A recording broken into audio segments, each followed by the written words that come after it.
Luke chapter 19, there's the story of Zacchaeus. He was a tax collector.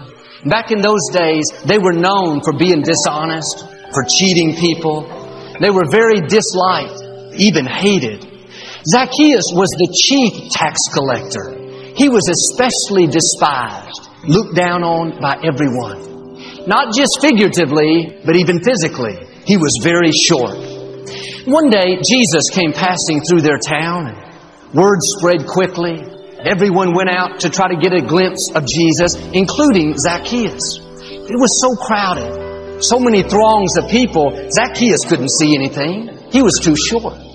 Rather than give up, he decided to climb up in a tree. He got in perfect position, had a great viewpoint. In a few minutes, Jesus came walking down the street. I can imagine Zacchaeus was in awe. He had heard how Jesus had healed the sick, opened blind eyes, cured the lepers. Now Jesus was passing right in front of him. It was an amazing moment. Hundreds of people were trying to touch Jesus, get His attention. All of a sudden, in the midst of the commotion, Jesus stopped. Everyone froze, thinking, why is He stopping? They got quiet. He's going to say something. Jesus turned and looked up in the tree. Time stopped for Zacchaeus. Every eye was focused on him. Zacchaeus knew he was hated. He knew he had cheated, done people wrong. He was waiting for Jesus to let him have it. But Jesus said, Zacchaeus, come down from the tree. I want to go to your house and have dinner. At that moment, I believe Zacchaeus felt something that he had never felt. Something on the inside said, Zacchaeus, you're the one that he loves. Out of all the people there that day, no doubt there were rabbis, elders in the synagogue, respected leaders. Jesus could have gone to dinner with any of them, but He was making this point.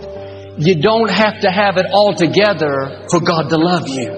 You don't have to clean yourself up, then you can come down out of the tree, then you can go to dinner. If that was the case, none of us would have had a chance. What's interesting is the name Zacchaeus means pure one. I doubt if anyone in that crowd ever called him Zacchaeus. They probably called him fraud, crook, cheater. One version says they called him scum. Jesus could have looked up in the tree and said, hey you, come down. Hey mister, hey sir, or somebody get that guy from me. But on purpose, Jesus said, Zacchaeus, pure one, come down. I want to go to your house for dinner. The religious leaders nearly passed out.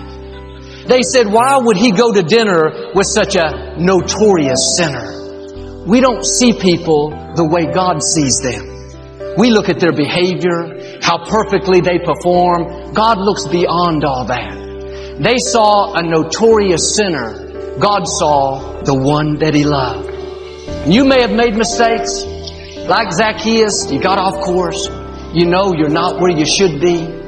But if Jesus came passing by today, He wouldn't say, hey Joel, come on man, let's go to lunch. You got that big church.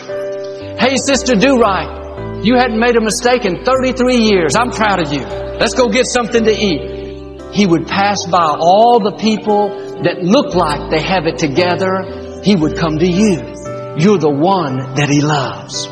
You may be up in the tree, trying to hide, dealing with issues. Can I tell you, we all have issues. God is saying, come down, pure one. Come down, forgiven child. Come down, redeemed daughter. Come down, favorite one.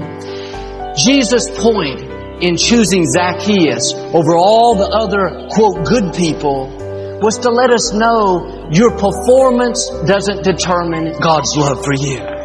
Well, Joel, if I can break this bad habit, if I can stop this addiction, I know He'll love me a lot more. No, He will be more pleased with your behavior. Your life will go better, but that doesn't affect God's love for you. He's calling you pure one right now. Will you receive this love? Will you come down and go to dinner, so to speak? Or are you going to stay up in that tree and let condemning voices convince you that you're all washed up? You have to shake that off and say it by faith. Lord, I believe I'm the one you love. I believe, despite my failures, despite my mistakes, You still have a great plan for my life.